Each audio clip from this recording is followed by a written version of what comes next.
नमस्कार साथियों, क्या आप जानते हैं कि ईपीपीसीएस मेंस में जीएस पेपर 4 वही पेपर है जो आपकी रैंक बना भी सकता है और बिगाड़ भी सकता है। अधिकांश अभ्यर्थी सोचते हैं कि इथिक्स केवल परिभाषाएं याद करने का विषय है, लेकिन वास्तविकता यह है कि इस पेपर में आपके व्यक्तित्व, निर्णय क्षमता और प्रशासनिक सोच की परीक्षा होती है।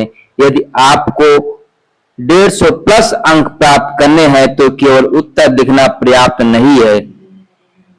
आपको सीखना होगा कि भूमिका कैसे लिखें, मुख्य भाग में नैतिक अवधारणाओं को उदाहरणों से कैसे जोड़ें तथा निष्कर्ष को प्रभावशाली कैसे बनाएं। इस पूरी सीरीज में मैं आपको ईपीपीसीएस के पिछले वर्षों के प्रश्न, मॉडल टॉपर उत्तर, केस स्टडी, प्रमुख विचारकों के उदाहरणों, संविधान और प्रशासनिक मूल्यों के साथ ऐसा उत्तर लेखन सिखाऊंगा जिससे आपका उत्तर दूसरों से अलग दिखाई देगा।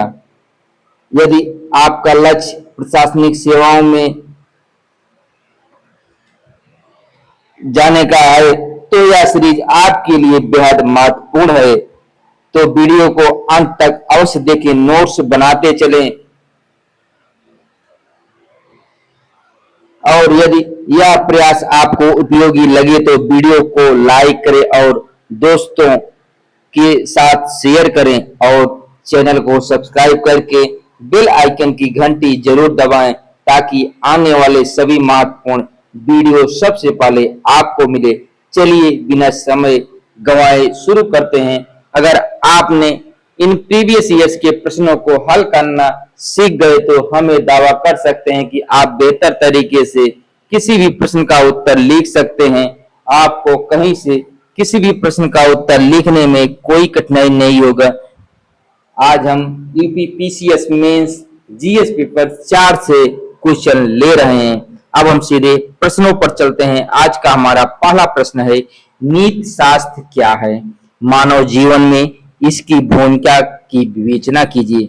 सबसे पहले हम प्रश्न को 3 भागों में लिखेंगे। पहले हम भूमिका लिखेंगे प्रश्न के अकॉर्डिंग, उसके बाद मेन बॉडी पार्ट मुख्य भाग, उसके बाद कंक्लूजन निष्कर्ष लिखेंगे, जिससे उत्तर हमें एग्जामिनर को देखने में आकर्षित लगे। अब हम सीधे प्रश्न के अकॉर्डिंग हम भूमिका लिखेंगे, क्योंकि हम पॉइंट टू पॉइंट उत्तर देने का प्रयास कर रहे हैं, इसलिए हम सीधे प्रश्नों पर चलते हैं।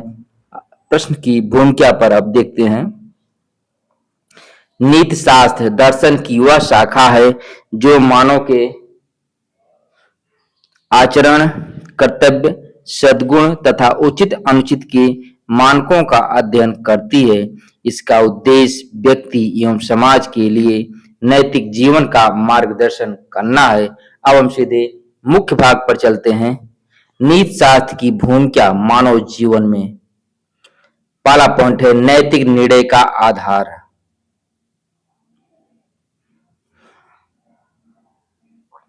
सही और गलत में विवेकपूर्ण चयन की क्षमता विकसित करता है। अगला पॉइंट है चरित्र निर्माण। सत्य, ईमानदारी, करुणा, न्याय एवं उत्तरदायित्व जैसे सद्गुणों का विकास करता है। अगला पॉइंट है सामाजिक समरसता। परस्पर विश्वास, सहयोग एवं सह अस्तित्व की भावना को सुदृढ़ करता है। अगला पॉइंट है व्यवसायिक नैतिकता। प्रशासन, चिकित्सा, न्याय एवं व्यापार में पारदर्शिता तथा जवाबदेही सुनिश्चित करता है। अब हम सीधे अगले प्रश्न पर चलते हैं। अगला प्रश्न है लोक सेवा में महत्व। निष्पक्षता, सत्यनिष्ठा एवं जनहित की भावना को प्रोत्साहित करता है, जो सुशासन का आधार है। अगला पॉइंट है वैश्विक चुनौतियों का समाधान। पर्यावरण संरक्षण, मानवाधिकार तथा तकनीकी नैतिकता जैसे समकालीन मुद्दों में संतुलित दृष्टिकोण प्रदान करता है। अब हम सीधे निष्कर्ष पर चलते हैं। नीति शास्त्र केवल सैद्धांतिक विषय नहीं बल्कि जीवन जीने की व्यवहारिक कला है। यह व्यक्ति के चरित्र, समाज की स्थिरता, तथा सुशासन की आधारशिला है। महात्मा गांधी के अनुसार नैतिकता के बिना मनुष्य और समाज का वास्तविक विकास संभव नहीं है। अब हम सीधे अगले प्रश्न पर चलते हैं। अगला प्रश्न है, नैतिक मूल्यों के सुदृढ़ीकरण की क्या प्रक्रिया है? क्या नैतिक मूल्यों के सुदृढ़ीकरण से चरित्र निर्माण में सहायता प्राप्त होती है? विवेचना करें। सबसे पहले हम प्रश्न के अकॉर्डिंग भूमिका लिखेंगे। नैतिक मूल्य वह आदर्श हैं जो व्यक्ति के आचरण को सत्य, ईमानदारी, करुणा, न्याय एवं उत्तरदायित्व की दिशा प्रदान करते हैं। इन मूल्यों का सुदृढ़ीकरण व्यक्ति के समग्र व्यक्तित्व तथा चरित्र निर्माण का आधार है। अब हम सीधे मुख्य भाग पर चलते हैं। नैतिक मूल्यों के सुदृढ़ीकरण की प्रक्रिया देखेंगे। पहला है परिवार द्वारा संस्कार एवं अनुकरणीय व्यवहार, विद्यालय एवं उच्च शिक्षा में मूल्यप्रद शिक्षा, समाज, संस्कृति एवं परंपराओं का सकारात्मक प्रभाव, आत्मानुशासन, आत्मचिंतन एवं सतत आत्म मूल्यांकन, महापुरुषों के आदर्श, संविधान एवं विधि का पालन, मीडिया, साहित्य एवं जन जागरूकता के माध्यम से नैतिक चेतना। अब हम चरित्र निर्माण में भूमिका देखेंगे। सत्यनिष्ठा, ईमानदारी एवं उत्तरदायित्व का विकास, आत्मविश्वास, आत्मसंयम एवं दृढ़ संकल्प में वृद्धि, निर्णय क्षमता में निष्पक्षता एवं न्यायप्रियता, सामाजिक विश्वास, सहयोग एवं नेतृत्व क्षमता का विकास, भ्रष्टाचार, हिंसा एवं अनैतिक आचरण में कमी। अब हम सीधे निष्कर्ष पर चलते हैं। नैतिक मूल्यों का सुदृढ़ीकरण केवल अच्छे नागरिक ही नहीं बल्कि सुदृढ़ चरित्र वाले उत्तरदायी व्यक्तियों का निर्माण करता है। महात्मा गांधी के अनुसार चरित्र ही मनुष्य की सबसे बड़ी संपत्ति है। अतः मूल्यप्रद शिक्षा ही एवं नैतिक आचरण से ही आदर्श समाज और सुशासन की स्थापना संभव है। अब हम सीधे अगले प्रश्न पर चलते हैं। अगला प्रश्न है, संक्षिप्त टिप्पणियां लिखिए। पहला है लोक सेवकों की नैतिक जिम्मेदारियां। अगला पॉइंट है लोकहित एवं सूचना का अधिकार। इन दोनों के अनुसार हमें उत्तर देना है। सबसे पहले हम लोक सेवक की नैतिक जिम्मेदारियों के बारे में देखेंगे। सबसे पहले हम भूमिका लिखेंगे। लोक सेवक राज्य और नागरिकों के मध्य सेतु होता है। उसकी नैतिक जिम्मेदारियां संविधान के मूल्यों, जन कल्याण तथा सुशासन को व्यवहार में उतारने का आधार है। अब हम सीधे मुख्य भाग पर चलते हैं। संवैधानिक मूल्यों का पालन, निष्पक्षता, समानता एवं विधि का शासन। अगला पॉइंट है ईमानदारी एवं सत्यनिष्ठा, भ्रष्टाचार से दूर रहकर सार्वजनिक संसाधनों का उचित उपयोग। अगला पॉइंट है निष्पक्ष निर्णय, जाति, धर्म, वर्ग या राजनीतिक दबाव से मुक्त होकर कार्य करना। अगला पॉइंट है जवाबदेही एवं पारदर्शिता, निर्णयों के प्रति उत्तरदायी रहना। अब अगला पॉइंट देखेंगे लोकहित सर्वोपरि, व्यक्तिगत हित से ऊपर सार्वजनिक हित को प्राथमिकता देना, संवेदनशीलता एवं करुणा, कमजोर वर्गों के प्रति सहानुभूतिपूर्ण व्यवहार। अगला पॉइंट है गोपनीयता एवं नैतिक आचरण, आवश्यक सूचनाओं की सुरक्षा तथा आचार संहिता का पालन करना। अब हम सीधे निष्कर्ष पर चलते हैं। नैतिक लोक सेवक ही सुशासन, जन विश्वास तथा संविधान के आदर्शों को सुदृढ़ बनाता है। अब हम अगले पॉइंट के अनुसार लोकहित एवं सूचना का अधिकार के अनुसार उत्तर देंगे। पहले हम भूमिका लिखेंगे। लोकहित का उद्देश्य नागरिकों के कल्याण को सर्वोच्च प्राथमिकता देना है। सूचना का अधिकार अधिनियम 2005 शासन में पारदर्शिता एवं उत्तरदायित्व सुनिश्चित करने का प्रभावी साधन है। अब हम सीधे मुख्य भाग पर चलते हैं। लोकहित ऐसे निर्णय जो व्यापक जन कल्याण और सार्वजनिक संसाधनों के न्याय संगत उपयोग को बढ़ावा दे। अगला पॉइंट है सूचना का अधिकार, आरटीआई नागरिकों को सरकारी सूचनाएं प्राप्त करने का वैधानिक अधिकार देता है। पारदर्शिता बढ़ाकर भ्रष्टाचार एवं मनमानी पर नियंत्रण करता है। अगला पॉइंट है उत्तरदायित्व सुनिश्चित कर प्रशासन को नागरिक केंद्रित बनाता है। अगला पॉइंट है लोकहित अपवाद राष्ट्रीय सुरक्षा न्यायिक प्रक्रिया एवं व्यक्तिगत गोपनीयता जैसी सूचनाओं पर उचित प्रतिबंध सामाजिक अंकेक्षण एवं जन भागीदारी को प्रोत्साहन मिलता है। अब हम सीधे निष्कर्ष पर चलते हैं। लोकहित और सूचना का अधिकार परस्पर पूरक हैं। दोनों मिलकर पारदर्शी उत्तरदायी एवं लोकतांत्रिक शासन व्यवस्था को सुदृढ़ करते हैं। अब हम सीधे अगले प्रश्न पर चलते हैं। सार्वभौम धर्म क्या है, इसके प्रमुख तत्वों की विवेचना कीजिए। सबसे पहले हम प्रश्न के अकॉर्डिंग भूमिका लिखेंगे।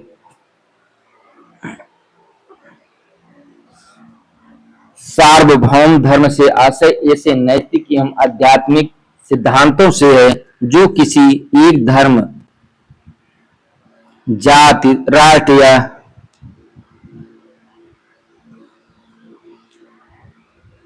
संस्कृति तक सीमित न होकर संपूर्ण मानवता के कल्याण का मार्ग प्रशस्त करते हैं। स्वामी विवेकानंद ने इसे सभी धर्मों के मूलभूत सत्य की स्वीकृति के रूप में प्रतिपादित किया। अब हम सीधे मुख्य भाग पर चलते हैं। सार्वभौम धर्म के प्रमुख तत्व। पहला है सत्य, जीवन के प्रत्येक क्षेत्र में सत्यनिष्ठा एवं ईमानदारी होनी चाहिए। अगला पॉइंट है अहिंसा, मन, वचन और कर्म से किसी को कष्ट न पहुंचाना। अगला पॉइंट है करुणा एवं प्रेम, समस्त प्राणियों के प्रति दया, सहानुभूति और सेवा। अगला पॉइंट है समानता, जाति, धर्म, लिंग एवं वर्ग के आधार पर भेदभाव का निषेध।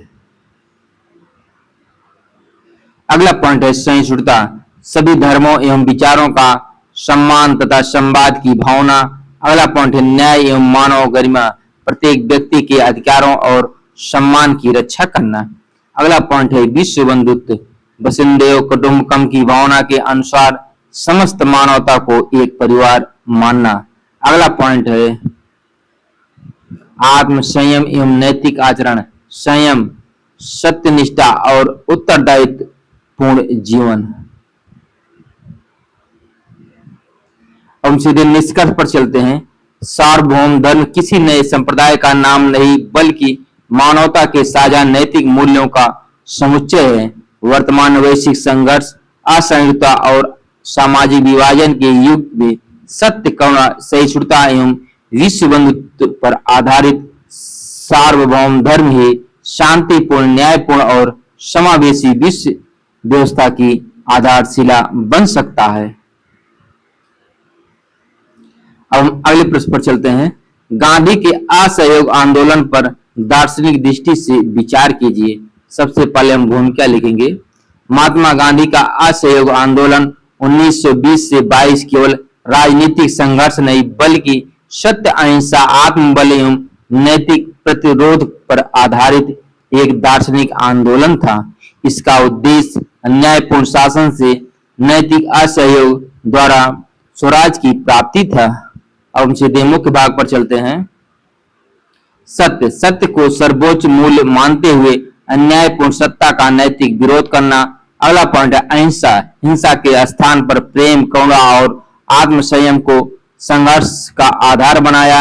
अगला पॉइंट है सत्याग्रह, वाय बल नहीं बल्कि आत्मबल एवं नैतिक शक्ति से परिवर्तन का प्रयास। अगला पॉइंट है कर्तव्य एवं आत्मशुद्धि, विदेशी वस्तुओं का बहिष्कार, स्वदेशी अपनाना तथा चरखा आत्मनिर्भरता और आत्मशुद्धि के प्रतीक बने। अब हम सीधे अगले पॉइंट पर चलते हैं। सर्वोदय आंदोलन का लक्ष्य केवल राजनीतिक स्वतंत्रता नहीं बल्कि सभी के कल्याण एवं सामाजिक न्याय की स्थापना था। अगला पॉइंट है सीमाएं, चौरी चौरा घटना के बाद आंदोलन की वापसी से इसकी व्यवहारिक सीमाएं भी स्पष्ट हुई। अब हम सीधे निष्कर्ष पर चलते हैं।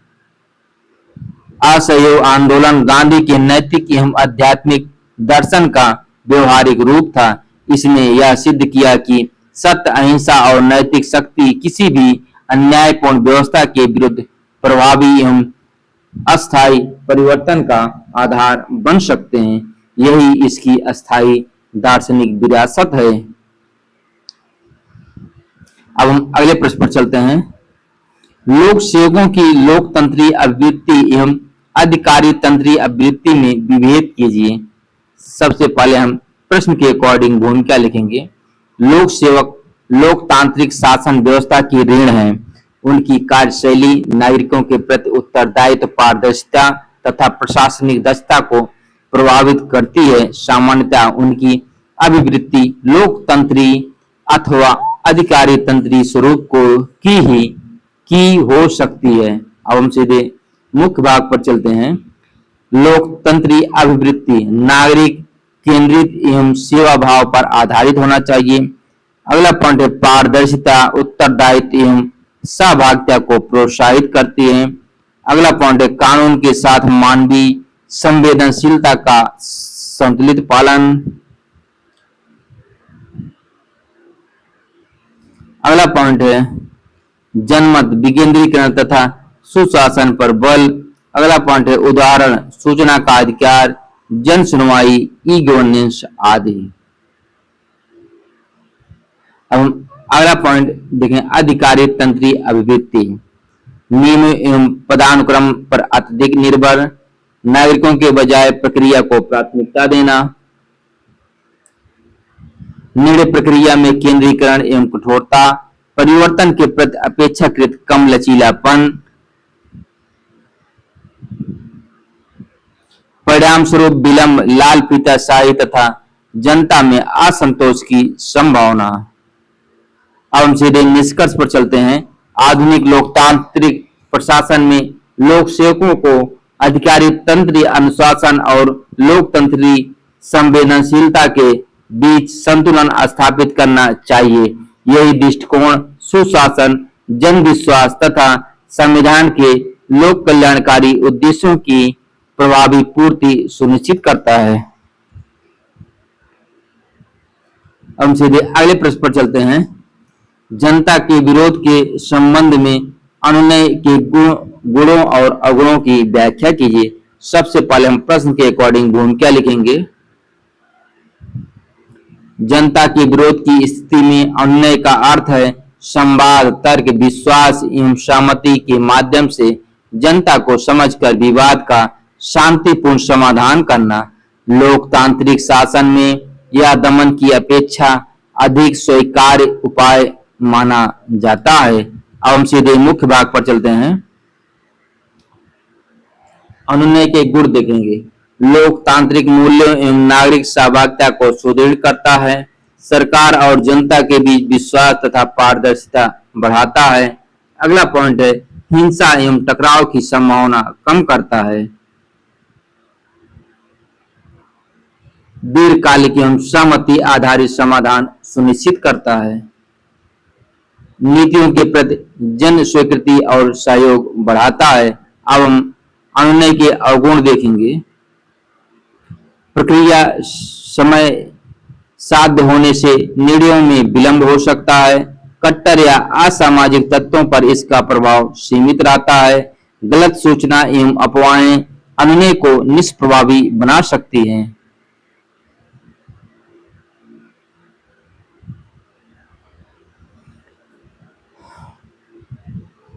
अत्यधिक समझौते से लोकहित प्रभावित हो सकता है।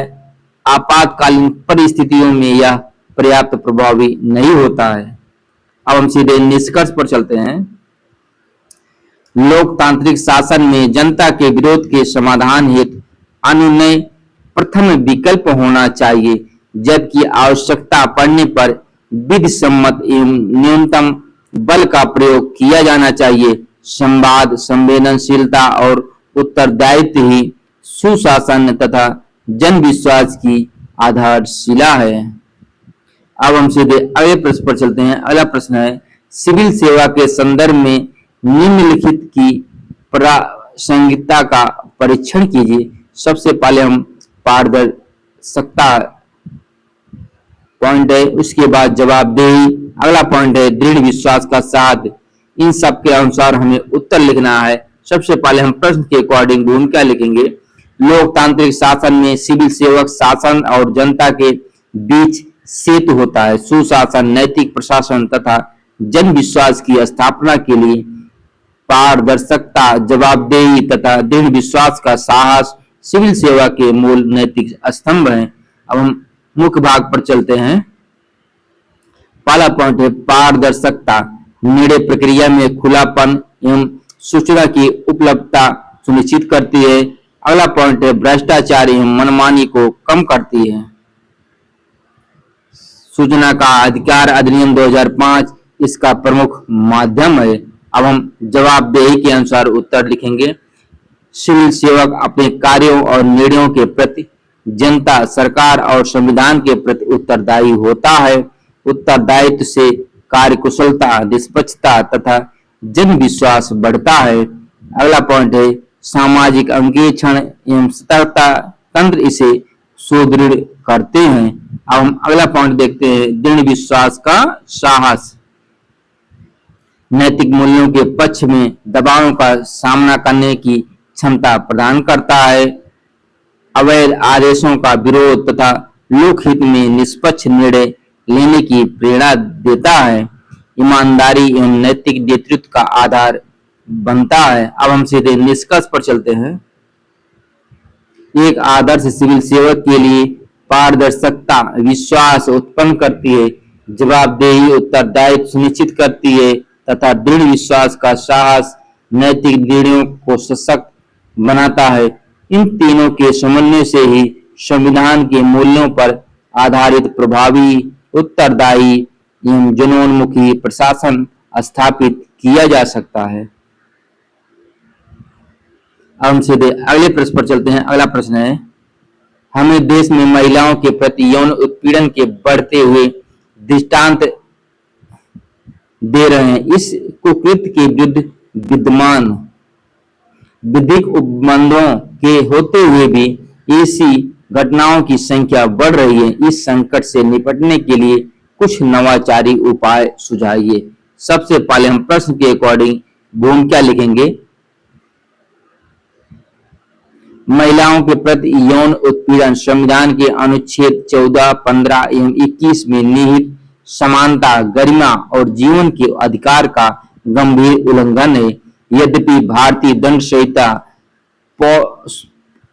पॉक्सो अधिनियम तथा कार्यस्थल पर महिलाओं का यौन उत्पीड़न POSH अधिनियम 2013 जैसे कानून मौजूद हैं, फिर भी घटनाओं में वृद्धि सामाजिक एवं संस्थागत कमियों को दर्शाती है। अब हम सीधे मुख्य भाग पर चलते हैं। नवाचारी उपाय देखेंगे।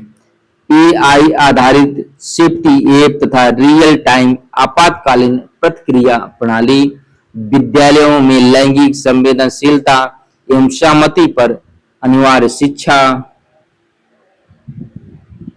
अगला पॉइंट है पुलिस, न्यायपालिका एवं प्रशासन का नियमित जेंडर सेंसिटाइजेशन प्रशिक्षण। प्रत्येक जिले में फास्ट ट्रैक न्यायालय तथा समयबद्ध न्याय। अगला पॉइंट है सार्वजनिक स्थलों पर स्मार्ट निगरानी प्रणाली, CCTV एवं सेफ जोन।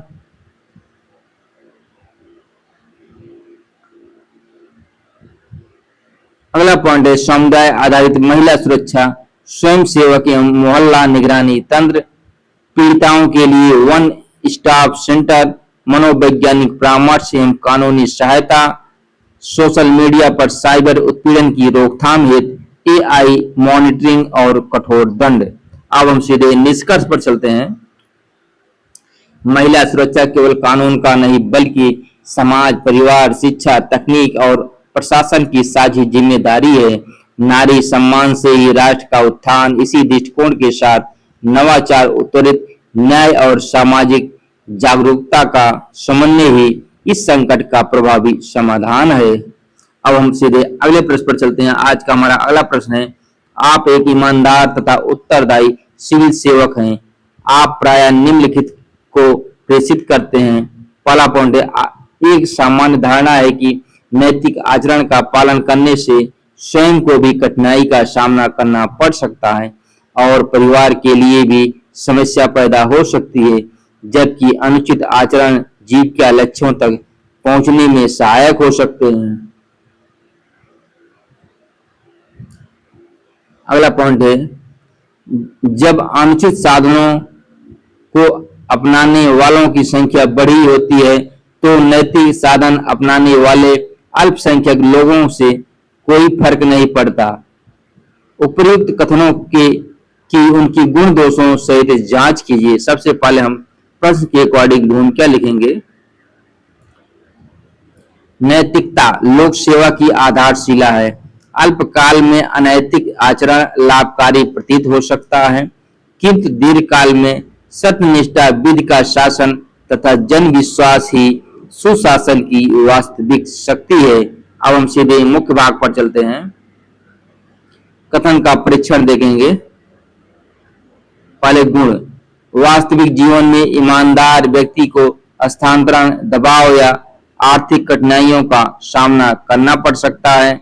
हम दोष, अनैतिक साधनों से प्राप्त सफलता अस्थायी होती है, इससे भ्रष्टाचार, दंड, प्रतिष्ठा हानि तथा सामाजिक विश्वास का क्षय होता है। अब हम अगला पॉइंट देखेंगे, कथन का परीक्षण। पहले हम गुण देखेंगे, व्यापक भ्रष्ट वातावरण में अकेले व्यक्ति का प्रभाव सीमित प्रतीत हो सकता है। अब हम उसके दोष देखेंगे, नैतिक व्यक्ति परिवर्तन का प्रेरक बनता है। टी.एन. शेषन, ई. श्रीधरन जैसे उदाहरण सिद्ध करते हैं कि एक सत्यनिष्ठ अधिकारी भी संस्थागत सुधार ला सकता है। नैतिकता संख्या नहीं, सिद्धांत पर आधारित होती है। अब हम सीधे निष्कर्ष पर चलते हैं। अतः दोनों कथन आंशिक रूप से यथार्थ को दर्शाते हैं, परंतु उन्हें नैतिक आदर्श नहीं माना जा सकता। एक उत्तरदायी सिविल सेवक का कर्तव्य सत्यनिष्ठा, निष्पक्षता, साहस एवं लोकहित को सर्वोच्च रखते हुए उदाहरण प्रस्तुत करना है, क्योंकि चरित्र से ही सुशासन का निर्माण होता है। अब हम सीधे अगले प्रश्न पर चलते हैं।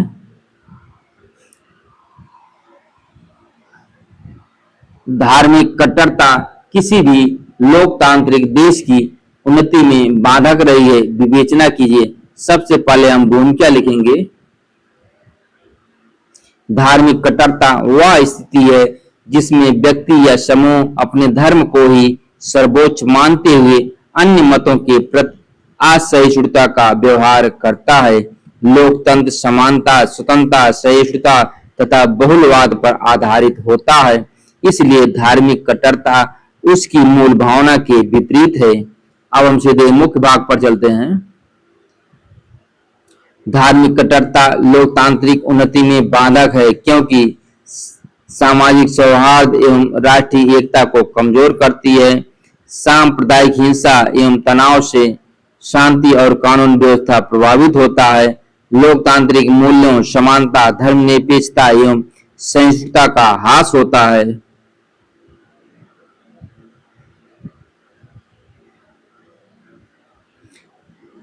विकास परियोजनाओं, निवेश एवं पर्यटन पर प्रतिकूल प्रभाव पड़ता है। अगला पॉइंट है, शिक्षा, वैज्ञानिक दृष्टिकोण एवं तर्कशीलता के विकास में अवरोध उत्पन्न होता है। राजनीति का सांप्रदायिकरण होकर ध्रुवीकरण बढ़ता है। मानवाधिकार एवं अल्पसंख्यकों के अधिकारों का उल्लंघन होने की आशंका बढ़ती है। अगला पॉइंट है अब समाधान। संवैधानिक मूल्यों एवं नैतिक शिक्षा का प्रसार, अंतर धार्मिक संवाद और सामाजिक समरसता को बढ़ावा मिलता है। घृणा फैलाने वाले भाषणों एवं हिंसा पर कठोर कार्रवाई, वैज्ञानिक दृष्टिकोण तथा संवैधानिक कर्तव्यों का पालन। अब हम सीधे निष्कर्ष पर चलते हैं। धार्मिक आस्था व्यक्तिगत विषय है, परंतु धार्मिक कट्टरता लोकतंत्र, सामाजिक सद्भाव और विकास के लिए गंभीर चुनौती है। संविधान में निहित धर्मनिरपेक्षता, सहिष्णुता, बंधुत्व तथा एक भारत श्रेष्ठ भारत की भावना को सुदृढ़ कर ही लोकतांत्रिक राष्ट्र की समावेशी एवं सतत उन्नति सुनिश्चित की जा सकती है। अब हम सीधे अगले प्रश्न पर चलते हैं। कार्ल मार्क्स के सामाजिक एवं राजनीतिक विचारों की समकालीन लोक सेवा में भूमिका की परीक्षा कीजिए। सबसे पहले हम प्रश्न के अकॉर्डिंग भूमिका लिखेंगे। कार्ल मार्क्स ने समाज में समानता, सामाजिक न्याय, वर्गहीन व्यवस्था तथा शोषण मुक्त समाज की अवधारणा प्रस्तुत की। यद्यपि उनके सभी विचार आज पूर्णतः लागू नहीं हैं, फिर भी समकालीन लोक सेवा में उनके अनेक सिद्धांत अत्यंत प्रासंगिक हैं। अब हम सीधे मुख्य भाग पर चलते हैं। समकालीन लोक सेवा में मार्क्स के विचारों की भूमिका देखेंगे। पहला पॉइंट है सामाजिक न्याय, कमजोर एवं वंचित वर्गों के कल्याण हेतु नीतियों का आधार। अगला पॉइंट है समान अवसर, शिक्षा, स्वास्थ्य और रोजगार तक समान पहुंच सुनिश्चित करना। अगला पॉइंट है शोषण का विरोध, श्रम कानूनों, न्यूनतम मजदूरी तथा श्रमिक अधिकारों का संरक्षण।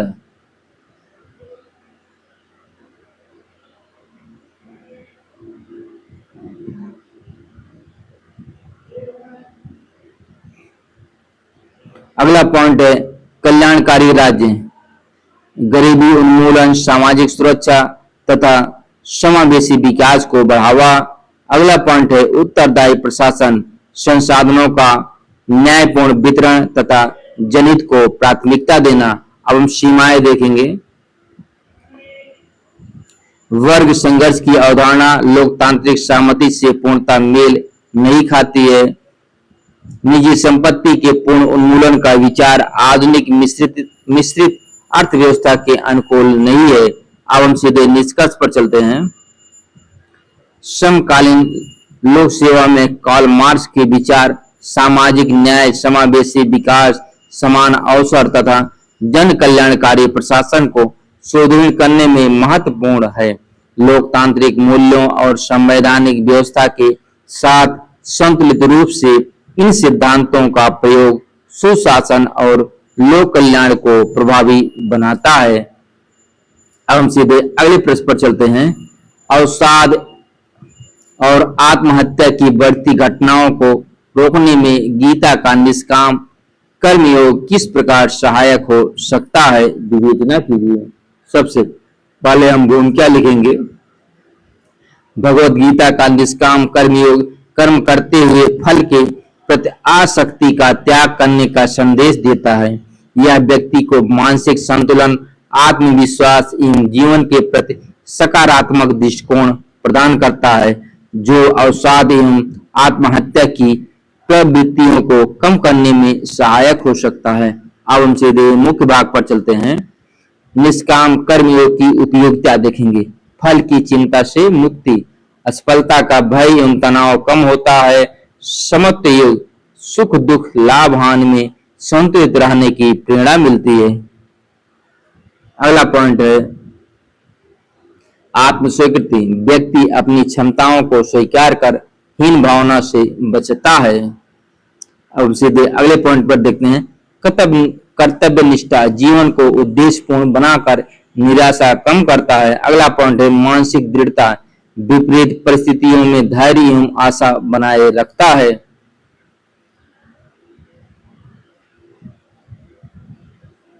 अगला पॉइंट है आध्यात्मिक आधार, आत्मा की नित्यता का बोध जीवन के प्रति सकारात्मक दृष्टि विकसित करता है। अब हम सीधे निष्कर्ष पर चलते हैं। निष्काम कर्मयोग मानसिक स्वास्थ्य का प्रभावी नैतिक एवं आध्यात्मिक आधार प्रस्तुत करता है। यद्यपि गंभीर अवसाद से में मनोवैज्ञानिक परामर्श, चिकित्सीय उपचार एवं सामाजिक सहयोग भी आवश्यक है। अतः गीता का कर्मयोग और आधुनिक मानसिक स्वास्थ्य सेवाओं का समन्वय आत्महत्या निवारण की दिशा में अधिक प्रभावी सिद्ध हो सकता है। अब हम सीधे अगले प्रश्न पर चलते हैं। अगला प्रश्न है सार्वजनिक जीवन के 7 सिद्धांत क्या हैं? क्या वह सिविल सेवकों के लिए आचार संहिता है? मूल्यांकन कीजिए। सबसे पहले हम प्रश्न के अकॉर्डिंग भूमिका लिखेंगे। सार्वजनिक जीवन के 7 सिद्धांत सुशासन, नैतिक प्रशासन तथा लोक विश्वास को सुदृढ़ करने के लिए प्रतिपादित किए गए। ये सार्वजनिक पद धारकों के नैतिक आचरण का आधार प्रदान करते हैं। अब हम सीधे मुख्य भाग पर चलते हैं। सार्वजनिक जीवन के 7 सिद्धांत देखें। पहला है निस्वार्थता, लोकहित को सर्वोपरि रखना।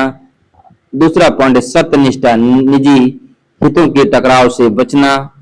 अगला पॉइंट है वस्तुनिष्ठता, निष्पक्ष एवं योग्यता आधारित निर्णय। अगला पॉइंट है जवाबदेही, निर्णयों के लिए उत्तरदायी होना। अगला पॉइंट है पारदर्शिता, अधिकतम खुलापन एवं सूचना साझा करना। अगला पॉइंट है ईमानदारी, सत्य एवं नैतिक व्यवहार। अगला पॉइंट है नेतृत्व, आदर्श आचरण द्वारा प्रेरणा देना। क्या ये सिविल सेवकों की आचार संहिता है? मूल्यांकन कीजिए। सबसे पहले हम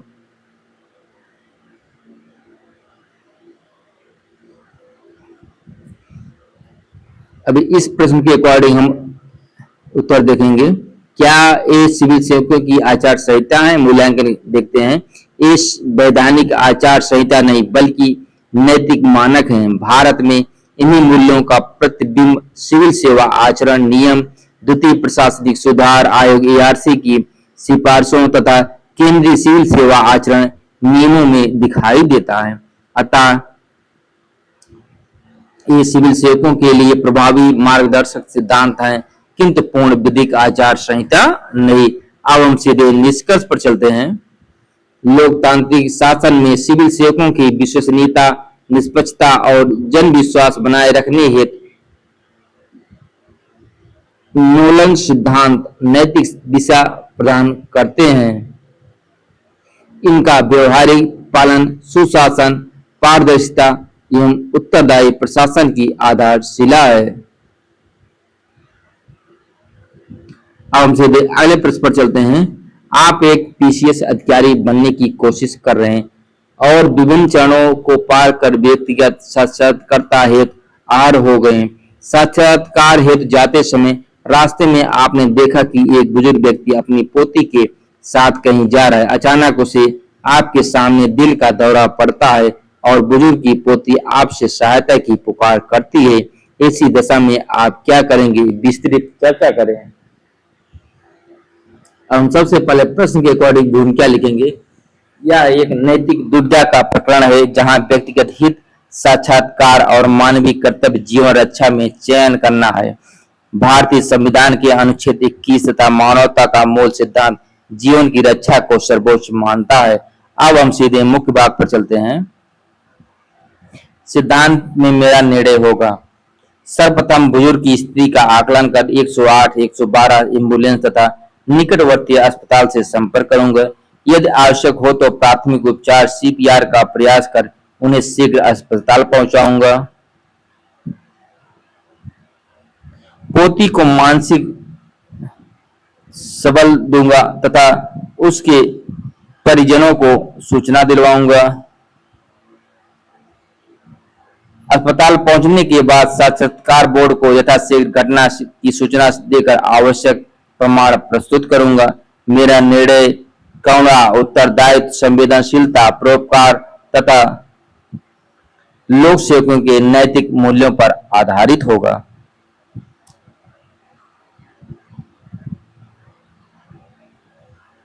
अब हम सीधे निष्कर्ष पर चलते हैं। एक भावी PCS अधिकारी के लिए मानव जीवन की रक्षा किसी भी व्यक्तिगत अवसर से अधिक महत्वपूर्ण है। सच्चा लोक सेवक वही है जो संकट की घड़ी में संवेदनशीलता, साहस और नैतिकता का परिचय देकर सेवा परमो धर्म की आदर्श को व्यवहार में उतारे। अब हम सीधे अगले प्रश्न पर चलते हैं। अगला प्रश्न है, अक्सर कहा जाता है कि निर्धनता भ्रष्टाचार की ओर प्रवृत्त करती है, परंतु ऐसे भी उदाहरणों की कमी नहीं है जहां संपन्न एवं शक्तिशाली लोग बड़ी मात्रा में भ्रष्टाचार में लिप्त हो जाते हैं। लोगों में व्याप्त भ्रष्टाचार के आधारभूत कारण क्या हैं? उदाहरणों द्वारा अपने उत्तर को पुष्ट कीजिए। सबसे पहले हम प्रश्न के अकॉर्डिंग भूमिका लिखेंगे। भ्रष्टाचार केवल आर्थिक अभाव का परिणाम नहीं है, बल्कि यह नैतिक पतन, लालच, सत्ता के दुरुपयोग तथा कमजोर संस्थागत व्यवस्था का संयुक्त परिणाम है। निर्धन और संपन्न दोनों वर्गों में इसके कारण अलग अलग हो सकते हैं, परंतु मूल कारण मूल्यों का क्षरण है। अब हम सीधे मुख्य भाग पर चलते हैं। भ्रष्टाचार के आधारभूत कारण देखेंगे। पहला है नैतिक मूल्यों का ह्रास, ईमानदारी एवं लोक सेवा की भावना का अभाव, अत्यधिक लालच एवं भौतिकवाद, आवश्यकता से अधिक धन अर्जित करने की प्रवृत्ति।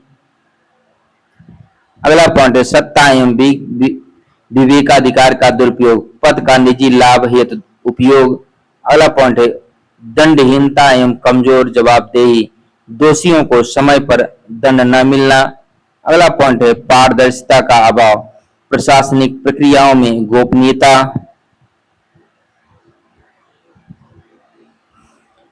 अगला पॉइंट है सामाजिक स्वीकृति, छोटे स्तर के भ्रष्टाचार को सामान्य मान लेना। उदाहरण स्वरूप अब हम उदाहरण देखेंगे।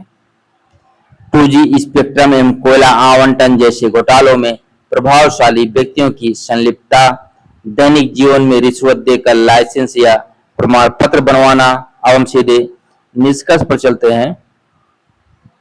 भ्रष्टाचार का वास्तविक समाधान केवल आर्थिक विकास नहीं बल्कि नैतिक शिक्षा, पारदर्शिता, ई गवर्नेंस, प्रभावी दंड व्यवस्था तथा लोक सेवकों में सत्यनिष्ठा का विकास है।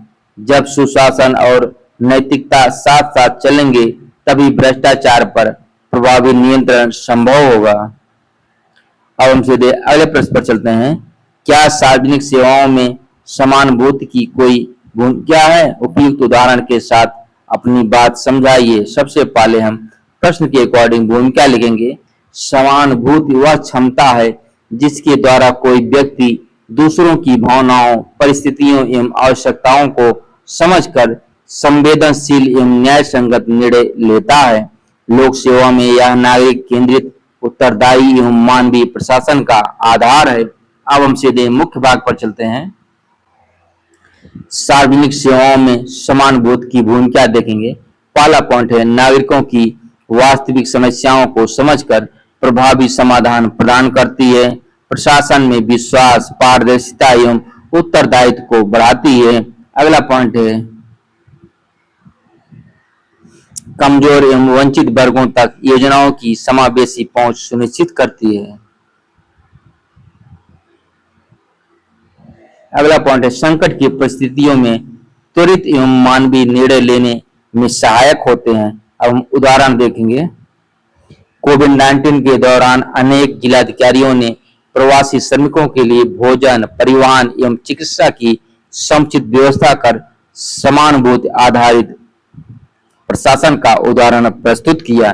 केरल बाढ़ 2018 में प्रशासन द्वारा राहत शिविरों में विशेष रूप से वृद्धों, महिलाओं एवं बच्चों की आवश्यकताओं का ध्यान रखा गया।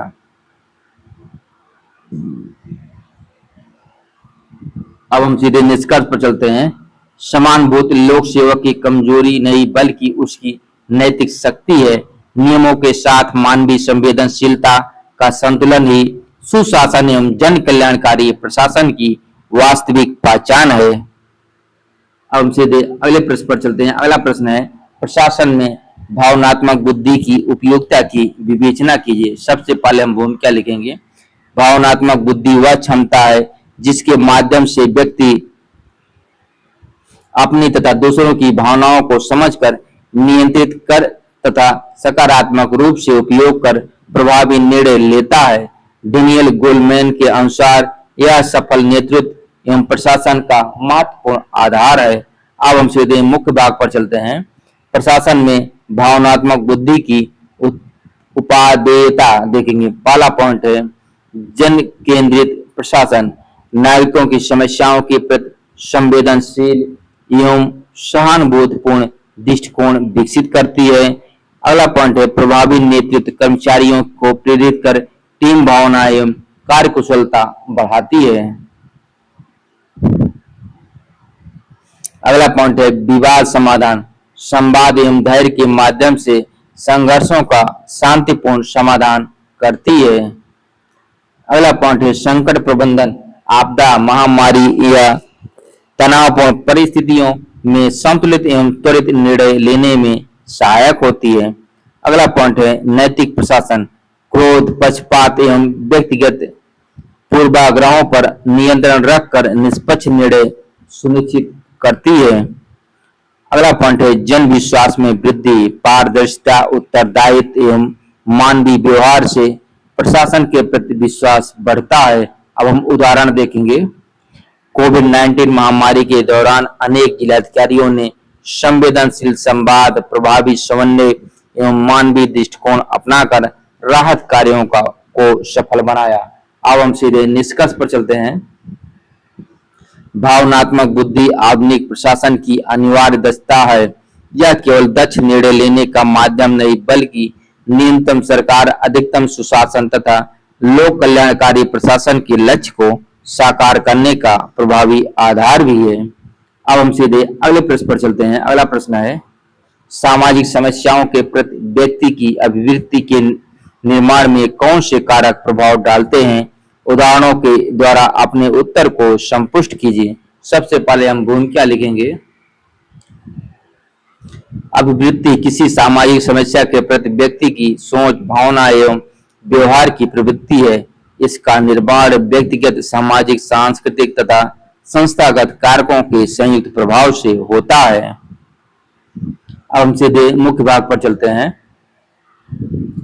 अभिवृत्ति निर्माण के प्रमुख कारक देखें। पहला है परिवार, प्रारंभिक संस्कार एवं मूल्य, उदाहरण स्वरूप बाल विवाह या लैंगिक समानता के प्रति दृष्टिकोण।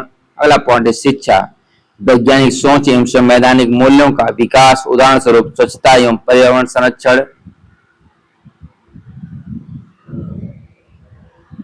अगला पॉइंट है सामाजिक सांस्कृतिक वातावरण, परंपराएं एवं रीति रिवाज, उदाहरण स्वरूप दहेज प्रथा के प्रति दृष्टिकोण। अगला पॉइंट है मीडिया एवं सोशल मीडिया, जनमत का निर्माण, उदाहरण स्वरूप बेटी बचाओ बेटी पढ़ाओ अभियान। अगला पॉइंट है व्यक्तिगत अनुभव, प्रत्यक्ष अनुभव से दृष्टिकोण बदलता है, उदाहरण स्वरूप भेदभाव झेलने वाला व्यक्ति समानता का समर्थक बन सकता है। अगला पॉइंट है सहकर्मी एवं आदर्श व्यक्तित्व, मित्र, शिक्षक, महापुरुष एवं नेता, उदाहरण स्वरूप गांधी से प्रेरित होकर अहिंसा अपनाना। अब हम सीधे निष्कर्ष पर चलते हैं। सामाजिक समस्याओं के प्रति सकारात्मक, संवेदनशील एवं वैज्ञानिक अभिवृत्ति का निर्माण परिवार, शिक्षा, मीडिया तथा नैतिक नेतृत्व के माध्यम से किया जा सकता है। ऐसी अभिवृत्ति ही संवैधानिक मूल्यों, सामाजिक न्याय एवं समावेशी विकास को सुदृढ़ बनाती है। अब हम सीधे अगले प्रश्न पर चलते हैं। आज का हमारा लास्ट प्रश्न है मीनू सदैव अपनी सहेलियों को यह बताती रहती है कि उसे समाज सेवा से बहुत लगाव है। उसकी सहेलियों ने पाया कि वह किसी भी समाज कल्याण गतिविधियों में सहभागिता नहीं करती। उसकी एक सहेली के पिता एक गैर सरकारी संगठन एनजीओ से संबंध है तथा गरीब वर्गों के लिए निःशुल्क समाज कल्याण कार्यक्रम आयोजित करते हैं। अनेक बार आग्रह करने पर भी मीनू ने कोई रुचि नहीं दिखाई। मीनू के व्यवहार के लिए क्या संभावित स्पष्टीकरण दिए जा सकते हैं? मनोवैज्ञानिक तौर पर औचित्य सिद्ध कीजिए। सबसे पहले हम प्रश्न के अकॉर्डिंग भूमिका लेंगे। प्रश्न को पहले हम सावधानी पूर्वक पढ़ेंगे क्योंकि प्रश्न लंबा है थोड़ा, उसके अनुसार हम उत्तर को लिखते हुए आगे बढ़ेंगे। सबसे पहले हम भूमिका लिखेंगे। अभिवृत्ति व्यक्ति के विचार, भावनाओं तथा व्यवहार की प्रवृत्ति को व्यक्त करती है। जब व्यक्ति के कथन और वास्तविक व्यवहार में अंतर होता है तो उसे अभिवृत्ति व्यवहार अंतर कहा जाता है। मीनू का व्यवहार इसी स्थिति का उदाहरण है। अब हम सीधे मुख्य भाग पर चलते हैं। मीनू के व्यवहार के संभावित मनोवैज्ञानिक स्पष्टीकरण निम्नलिखित हैं। पहला पॉइंट है सामाजिक वांछनीयता, स्वयं को समाजसेवी एवं संवेदनशील दिखाने की इच्छा। अगला पॉइंट है संज्ञानात्मक विसंगति, समाज सेवा के पक्ष में विचार रखने के बावजूद व्यवहार न करने से उत्पन्न असंगति। अगला पॉइंट है आंतरिक प्रेरणा का अभाव, वास्तविक सेवा भाव के स्थान पर केवल सकारात्मक छवि बनाने की प्रवृत्ति। अगला पॉइंट है कम आत्म प्रभावकारिता,